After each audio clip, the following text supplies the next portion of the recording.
در جماعت دهات گلستان ناحیه واسه بین خوجگی‌های دهقانی پختکور اولین شده خوجگی دهقانی به نام علیخان نقشه دورنمای جمع‌آوری پخته را اجرا کرد. این خوجگی با وجود دشواری‌ها بنابر سبب گرم آمدن هوای فصل تابستان پرتافتن گل و شانه نیال‌ها از میدان 3 هکتار در چینک اول به قدر 30 سانتی حاصل پخته جمع‌آوری نمود. میدان پخته‌زار بعد چینک اول پر از پخته میباشد. نیال‌ها دوم بار کورک بستند. گل شانه ریختن خیلی حسابی بود هوا میگن دیگه نفهمیدیم. گپ راستش یک جو مرام لولوی زمین ما چیز آورد. پالتونی کلیش. همونجا را اپارات خیلی شوشتم همونجا نریخت. یگون کسل بود. این پاشای با فکری ما.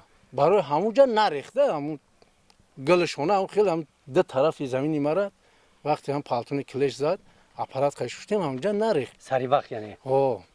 همون نریخت انا دیگه جوش همش خیلی قریب که هم 50%ش ریخ رفت. متخصصان ساحه کشاورزی جماعت دهات گلستان به حالت زمین‌های پخته شناس هستند. برای اجرای نقشه دورنمای پخته به زمین‌های خوجگی‌های دهقانی می‌روند.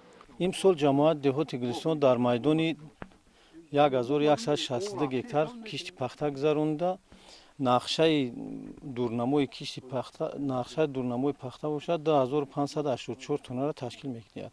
تا امروز جماعت دهات گلستان 30% نقشه پخته را اجرا کرده است. یعنی 700 زیاده از 770 تن پخته جمع‌آوری کرده شده است. در خوجگی دهقانی به نام علیخان غیر از پخته در مساحت 60 سوتیق زمین لوبیاگی‌ها کشت تکراری میباشد. خوجگی داران روزهای نزدیک به جمع‌آوری حاصل آن شروع می‌نمایند.